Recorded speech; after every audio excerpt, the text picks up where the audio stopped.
በእርግዝና ሰዓት ደግሞ የሆነ ሰፕሊመንት አለ ሁሉም ሰው ሪከመንድ የሚያደርጋችሁ እንድትወስዱት ማለት ነው። ውሰዱት የሚላችሁ እሱ ሰፕሊመንት ፕሪናታል በመባል ይጠራል። በመጀመሪያ ይሄ ፕሪናታል ሰፕሊመንት መውሰድ ያለባት እናት የትኛዋ ናት የሚለውን እነግራችኋለሁ። የአሜሪካ መሆኑን የአሜሪካ ብራንድ ወይም ኦሪጂናል መሆኑን ፕሪናታሉ በምንድን ነው የምትለዩበት? የትኛዋ እናት ናትስ በጭራሽ ይህን ፕሪናታል መውሰድ የሌለባት አይነት እናት የሚለውንና ፕሪናታል ደግሞ በውስጡ ምን ኮንተንቶችን ይዟል፣ የሚጠቅመውስ ለእናትየው ነው ወይስ ደግሞ ለልጁ ነው የሚለውን በአጭር ደቂቃ ወደ እናንተ ለማድረስ ወድጃለሁ። ቪዲዮውን እስከ መጨረሻ ተከታተሉት። ሰላም፣ እንዴት ናችሁ ውድ ቤተሰቦቼ? እንኳን ወደ ወርቁ ሚዲያ ዩቲዩብ ቻናል በድጋሚ በሰላም መጣችሁ። አዲስ የመጣችሁ ቤተሰቦቼ እንግዲህ ሰብስክራይብ እንድታደርጉኝ ጋብዛችኋለሁ። ቪዲዮውን ደግሞ ላይክ አድርጋችሁ ጀምሩት፣ አልጎሪዝሙ እንዲረዳው። ጥያቄ የፈጠረባችሁ ግር ያላችሁ ነገር ካለ ማንኛውም ነገር አስቀምጡልኝ፣ የሁላችሁንም ኮሜንት ሴክሽን ላይ ገብቼ መልሳለሁ ማለት ነው። ጊዜያችሁን ሳልጨርስ አሁን ወደ ቪዲዮ ገብቻለሁ። በነገራችሁ ላይ እንግዲህ ይህ መልቲ ቫይታሚን በልዩ ሁኔታ ተቀምሞ የተዘጋጀ ነው። ስፔሻሊ መወሰድ ያለበት እንዴት ነው? እርግዝና እንዴት እናት ያሰበች እናት ከማርገዟ በፊት ከ1 እስከ 3 ወር ከዛ በፊትና እርግዝና ላይ ያለች ማንኛውም ሴትና ደግሞ አንዳንድ ጊዜ ደግሞ አንዳንድ እናቶች ከወለዱ በኋላ ስፔሻሊ ለሚያጠቡ እናቶች እንግዲህ ይህ መልቲ ቫይታሚን እንዲወሰድ ሪከመንድ ይደረጋል ማለት ነው በባለሙያ። እንግዲህ እንደምታውቁት በሀገራችን ስፔሻሊ እንግዲህ የተመጣጠነ ምግብ የማይበላበት ነው ኖርማሊ እንግዲህ ሀቃቁን ስናወራ ማለት ነው። ስፔሻሊ እንግዲህ እናቶቻችን ሲያረግዙ በጣም የሆርሞን ለውጥ ያጋጥማቸዋል። ልጅ እንደመያዛቸው መጠን እንግዲህ የምግብ ፍላጎታቸው ይጨምራል። የተመጣጠነ ምግብ በደንብ ማግኘት መቻል አለባቸው። ነገር ግን ከሚመገቡት ምግብ ይምን እንግዲህ የተመጣጠነ ምግብ አያገኙ። ለምሳሌ አይረን፣ ካልሲየም፣ ማግኒዚየም ያለው ነገር ላይመገቡ ይችላሉ አይደለ? ስለዚህ ያንን ነገር ሪፕለስ ለማድረግ በጣም ያግዛል ማለት ነው። ስለዚህ ማንኛውም እርጉዝ ሴት ብትወስዶ ሪከመንድ ይደረጋል ማለት ነው። በሁለተኛ ግን በጣም ወሳኝ ቶፒክ ላነሳው የፈለኩት ነገር ምንድነው? ይሄ መልቲ ቫይታሚን ፕሪናታሉ ማለት ነው ለምንድን ነው የሚጠቅመው የሚለው ነው። የመጀመሪያው ጥቅም ምንድነው ቤተሰቦቼ? ችግር ያለበት ልጅ እንግዲህ የጤንነት ችግር ያለበት ልጅ እንዳይወለድ ነው። በመጀመሪያ ደረጃ ግን ምንድነው የጀርባ ክፍተት ያላቸው ልጆች እንዳይወለዱ በጣም ያግዛቸዋል ማለት ነው። ስፔሻሊ ደግሞ ካሁን በፊት እንደዛ አይነት ኬዝ ያጋጠማችሁ እናቶች ስፓይናል ቢፊዳ የምንለው ማለት ነው እንግዲህ በፕሪናታል ውስጥ ኮንተንቱን በኋላ ቆይቼ እነግራችኋለሁ ምን እንደያዘ። ነገር ግን ፎሊክ አሲድ አለ፣ በቂ የሆነ ፎሊክ አሲድ ስላለ ያ ፎሊክ አሲድ ደግሞ የስፓይናል ቢፊዳ የሚለውን ነገር እንዳይከሰት ያግዘናል ማለት ነው። የመጀመሪያው ጥቅም ይሄ ነው። በሁለተኛ ደረጃ ግን ወሳኙ ጥቅም ምንድነው ካላችሁ እንግዲህ በጣም ምርጥ የሆነ የአእምሮ እድገት እንዲኖረው ያደርጋል ማለት ነው። ለምሳሌ በውስጡ እንግዲህ ዲኤችኤ እና አዮዲን ይዟል። ዲኤችኤ ማለት ምንድነው? ኦሜጋ 3 ማለት ነው። እንግዲህ እነዚህ ሁለት ኮንተንቶች እንግዲህ የልጁ ጭንቅላት በደንብ እንዲያድግና የነርቭ ሲስተም የምንለው አለ እሱም በደንብ የተስተካከለ እንዲሆን ያግዘናል ማለት ነው። በሶስተኛ ደረጃ ግን ጥቅሙ ምንድነው? የእናትየዋን የደም ማነስ ይከላከልልናል። እንግዲህ በውስጡ ምን አለው ብያችኋለሁ? አይረን አለው። ስለዚህ ያና አይረን እንግዲህ የደም ማነሱን ይከላከላል ማለት ነው። በእርግዝና ሰዓት እንደምታውቁት እንግዲህ የብለድ ቮሊዩም ወይም የብለድ መጠኑ የደም መጠኑ በጣም ይጨምራል አይደለ? ልጅም ስላለ ማለት ነው። ስለዚህ በዛ ሰዓት የደም መጠኑ መጨመር እያለበት ግን ሊቀንስ ይችላል። በእርግዝና ሰዓት እንግዲህ የደም ማነስ በጣም ያስቸግራል እንደሚታወቀው ማለት ነው። ስለዚህ ያንን ኬስ ኮምፕሊትሊ ይቀንስልና በጣም ያግዘናል ማለት ነው። ለምሳሌ በእርግዝና ሰዓት ተቀምጣችሁ ቆይታችሁ ስትነሱ የማዞር አይነት ነገር ቶሎ የመድከም አቀበት ስትወጡ የመድከም አይነት ነገር ይከሰታል አይደለ?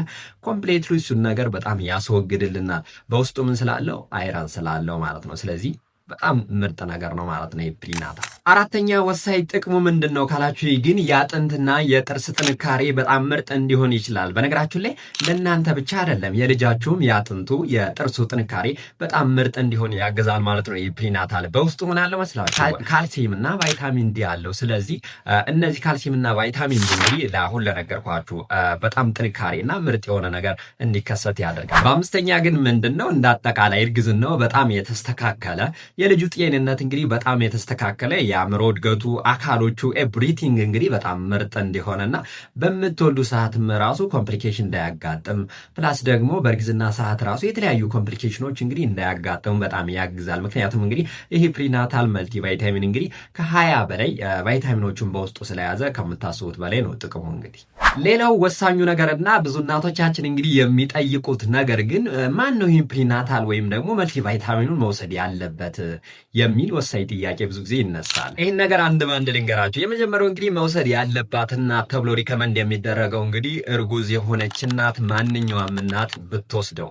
በነገራችሁ ላይ መውሰድ የሌለባት እናት ወደ መጨረሻ ነግራችኋለሁ። በሁለተኛ ደረጃ ደግሞ ከአሁን በፊት ተደጋጋሚ ውርጃ አጋጥሟት የምታቀናት፣ በሶስተኛ ደረጃ ደግሞ እያጠባች ያለች እናት፣ አራተኛ ግን በተደጋጋሚ የደም ማነስ አለብሽ እየተባለች በዛ ኬዝ የምትሰቃይ እናት ካለችም እንግዲህ ፕሪናታል ልትወስድ ይገባል ማለት ነው። በአምስተኛ ግን ምግብ በጣም የማትበላ ወይም በደንብ የማትበላ አፒታይት የሌላት አለ አይደለ ፍላጎት የሚዘጋችሁ እናቶች አላችሁ አይደለ በእርግዝና ሰዓት። በነገራችን ላይ በእርግዝና ሰዓት ከምታስቡት በላይ እንግዲህ የምግብ ፍላጎታችሁ ጨምሮ በደንብ መመገብ አለባችሁ። ምክንያቱም እንግዲህ በውስጣችሁ ልጅ ስላለ የተሟላ ኒውትሪሽን ይዞ ፕላስ ደግሞ ቶሎ ቶሎ መመገብ። ለምሳሌ በቀን 3 የምትመገቡ ከሆነ ከፍ ማድረግ መቻል አለባችሁ ወደ 5 ወደ 6 ማለት ነው። ምክንያቱም ለእናንተ ብቻ አይደለም የምትመገቡት በነገራችሁ ላይ ለልጃችሁም ስለሆነ ማለት ነው። ሌላኛው ግን ይህን ፕሪናታል ቫይታሚን መውሰድ አለባት ተብሎ የሚታሰበው ማን ነው መሰላችሁ? እንግዲህ 2 ከዛ በላይ እርጉዝ የሆነች ማለት እንዴት ነው? መንታ ያረገዘች ሊሆን ይችላል። ባንዴ 3 ያረገዘች እናት ልትሆን ትችላለች። ይቺ እናት እንግዲህ ፕሪናታል መውሰድ ግዴታዋ ነው፣ ምንም ጥያቄ የለው። ከዛ ውጭ ግን ለምሳሌ እድሜያችሁ ከ35 ዓመት በላይ የሆናችሁ እህቶቻችን እንግዲህ ፕሪናታል መውሰድ ግዴታችሁ ነው ማለት ነው። ምክንያቱም እንግዲህ ከምታስቡት በላይ ነው ጥቅሙ የፕሪናታል መልቲ ቫይታሚን። ስለዚህ መውሰድ ይኖርባችኋል ከ35 ከ45 ዓመት በላይ የሆናችሁ ማለት ነው። በመጨረሻ ግን ጠቅለል ለማድረግ የሁሉም እርጉዝ እናቶች መውሰድ ይጠበቅባችኋል፣ የተለየ ኬዝ ከሌለባችሁ ብቻ ማለት ነው። አለርጂ ምናምን ከሌለባችሁና መጨረሻ ላይ የምነግራችሁ ጠቃሚ ነገር አለ። እሱ ከሌለባችሁ እንግዲህ ሁሉም እርጉዝ እናቶች ፕሪናታል መልቲ ቫይታሚን እንዲወስዱ ይመከራል ማለት ነው። በአራተኛ ግን ወሳኝ ነጥብ የምናነሳው ምንድነው? ይሄ ፕሪናታል መልቲ ቫይታሚኑ ግን በውስጡ ምን ይዞ ነው ይህን ያክል ጠቃሚ የሆነው ብላችሁ ጥያቄ ሊፈጠርባችሁ ይችላል። አንድ ባንድ ለነግራችሁ ነው። የመጀመሪያው እንግዲህ በውስጡ የያዘው ፎሊክ አሲድ ነው። ፎሊክ አሲድ እንግዲህ በእርግዝና ሰዓት በጣም ወሳኝ ነገር ነው። እንዳልኳችሁ ኒውራል ቲፕ ዲፌክት የሚባለውን በስፔሻሊ አርሊ ፕሬግናንሲ ላይ ወይም ደግሞ እርግዝና እንደተፈጠረ አካባቢ እንግዲህ ፎሊክ አሲድ ይታዘዝላችኋል አይታችሁ ከሆነ አይደለት ብዙ ጊዜ። ስለዚህ ይህ ኒውራል ቲፕ ዲፌክት የሚባለው ነገር እንዳይከሰትባችሁ ስለሚያደርግ ነው። ስለዚህ ከ400 እስከ 800 ማይክሮግራም ይኖረዋል ማለት ነው የፎሊክ አሲድ በውስጡ ፕሪናታል ውስጥ ማለት ነው። ስለዚህ እንድትወስዱት የሚጋበዘው ለዛ። ሌላው ፕሪናታል ያዘው በውስጡ ምንድነው ካላችሁኝ አይረን ነው። እንግዲህ 27 ሚሊግራም አካባቢ አይረን ይዟል።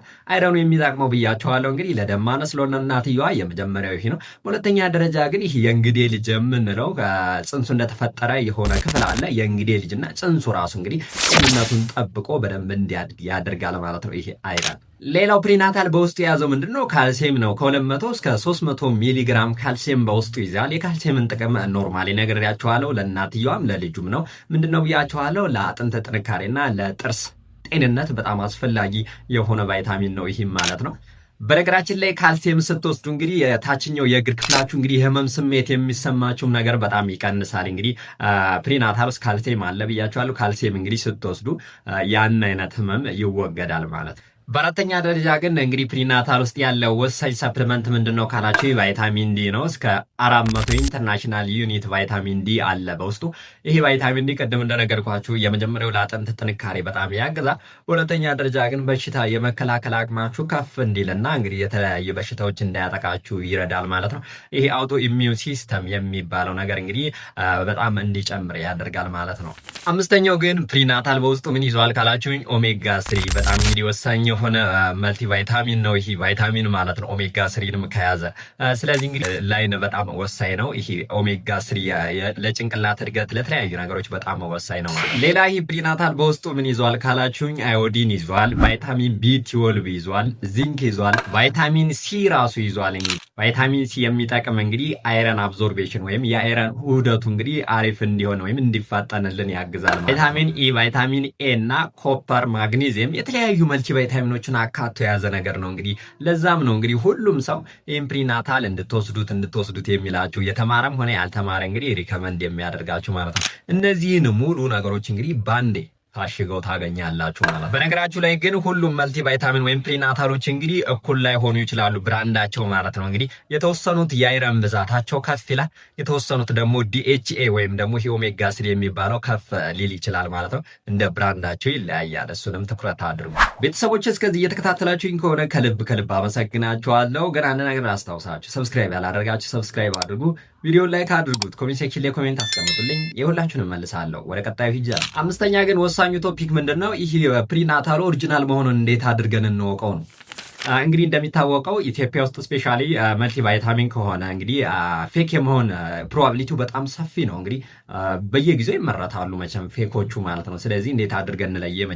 የመጀመሪያው ማየት ያለባችሁ ነገር ምንድነው? ከእቃው መጀመር መቻል አለባችሁ። እቃው ንጹህ መሆን መቻል አለበት። ንጹህ ስላችሁ ምንድነው? ፌድ ማድረግ የሌለበት ፕላስ ደግሞ ቀለሞቹ ቪዚብል የሆኑ ጽሁፎቹ ደግሞ ምንም አይነት የስፒሊንግ ኢረር የሌለባቸው ጥርት ያሉ ማለት ነው።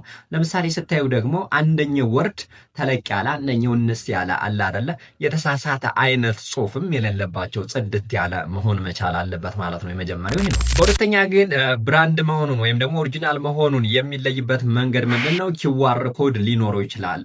ኪዋር ኮድ ማለት እንግዲህ ስልካችሁን ከፍታችሁ ስካን ስታደርጉት ዳይሬክት እንግዲህ ወደ ቢዝነስ ዌብሳይት ዳይሬክት የሚመራችሁ መሆን መቻል አለበት። ስካን መደረግ መቻል አለበት። ያን ነገር ከሌለ እንግዲህ ኦሪጂናል አይደለም ማለት ነው። እንግዲህ ኤክስፓየር ዴት የሚለው አካባቢም ደግሞ ስታዩ ኤክስፓየር ዴት እንግዲህ ቼክ ማድረግ ግዴታ ነው ኦሪጂናሊቲውንም ለማወቅ። ኖርማሊ ገንዛ ኤክስፓየር ዴት የሚለው ጽሁፍ እንግዲህ በተወሰነ መልኩ መለየት የለበትም ከሌሎቹ ጽሁፎች ማለት ነው። ተመሳሳይ መሆን መቻል አለበት። በነገራችሁ ላይ ወይም በጣም ትልቅ ወይም በጣም ትንሽ በቀላሉ የሚለቅም መሆን መቻል የለበትም ማለት ነው። እነዚህን ነገሮች እንግዲህ በጥንቃቄ ማስተዋል ይኖርባችኋል ማለት ነው። ሌላው ግን ምንድነው? ከምታምኑት ፋርማሲ መግዛት መቻል አለባችሁ። እንግዲህ በየመንገዱ ዝም ብላችሁ ፕሪናታል የሚሸጥ ስላገኛችሁ ብቻ መግዛት የለባችሁም። ይሄ በጣም ችግር ነው። ስለዚህ ከምታምኑት ፋርማሲ መግዛት ፕላስ ደግሞ ክዳኑ እንግዲህ ሊሽከረከር ይችላል። ኖርማሊ ፕሪናታል ግን መከፈት የለበትም ማለት ነው። በቃ እነዚህን ነገሮች ማስተዋል ይኖርባችኋል። ፕላስ ደግሞ የዋጋውን ነገር ማነጻጸር አለባችሁ። እንግዲህ ፕሪናታሉ ኦሪጂናል ካልሆነ በርካሽ ሊሸጡላችሁ ይችላል። ስለዚህ ፕሪናታሎች ስፔሻሊ እንግዲህ መልቲቫይታሚን እንደመሆናቸው መጠን በጣም ውድ ናቸው። እሱንም ኮንሲደር አድርጉ በርካሽ ስታገኙ እንዳገዙ ማለት ነው። ሌላኛው ግን ምንድነው ስትጠቀሙት ሽታውና ቀለሙ ሽታው አለ አይደል መዓዛው ወይም ጣዕሙ እንግዲህ እየቀየረ መሄድ የለበትም። የመጀመሪያውን አይነት ነገር ልጨርሱም ስትሉ እንግዲህ ያንኑ አይነት ጣዕም ወይም መዓዛ ሊኖረው ይገባል። ፕላስ ደግሞ ቀለሙ ራሱ እንግዲህ የፕሪናታል ቀለሙ ውስጡ ማለት ነው ፍሬዎቹ ሊቀየሩ አይችሉም ማለት ነው ኦሪጂናል ሲሆኑ። በእነዚህ እንግዲህ ቼክ ማድረግ ትችላላችሁ ማለት ነው። በመጨረሻ የምናነሳው ቶፒክ ግን ምንድነው? የትኛዋ እናት ናት ይህንን መልቲቫይታሚን ወይም ፕሪናታሉ መውሰድ የሌለባት አይነት እናት ልትሉ ትችላላችሁ። የመጀመሪያው እንግዲህ ምን አይነት እናት ናት ካላችሁ እንግዲህ የአይረን መጠንሽ በውስጥሽ በጣም ብዙ ነውና ከበቂ በላይ ነው አያስፈልግም የተባለች እናት አንደኛ መውሰድ የለባት። በሁለተኛ ደረጃ ደግሞ ለመልቲቫይታሚኖች አለርጂ ያለባቸው እናቶች ወይም ደግሞ ሰዎች ሊኖሩ ይችላሉ አይደለ? አለርጂ ካለባችሁ ቶታሊ ማስወገድ መቻል አለባችሁ።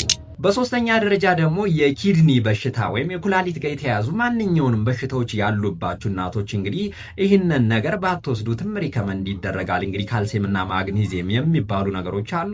እነሱን እንግዲህ ከፍ ስለሚያደርጋቸው ደግሞ እዛ ጋር ችግር ስለሚፈጥር እንግዲህ እናንተ እንግዲህ ከባለሙያ ጋር ኮንታክት መጀመሪያ ብታደርጉ በጣም የተሻለ ነው ማለት ነው። ሌላኛው ግን የቫይታሚን ኤ ብዛት አለባችሁ የተባላችሁ ቫይታሚን ኤው በጣም አሪፍ ነው የተባላችሁ እናንተ እንድትወስዱት አይመከርም ማለት ነው።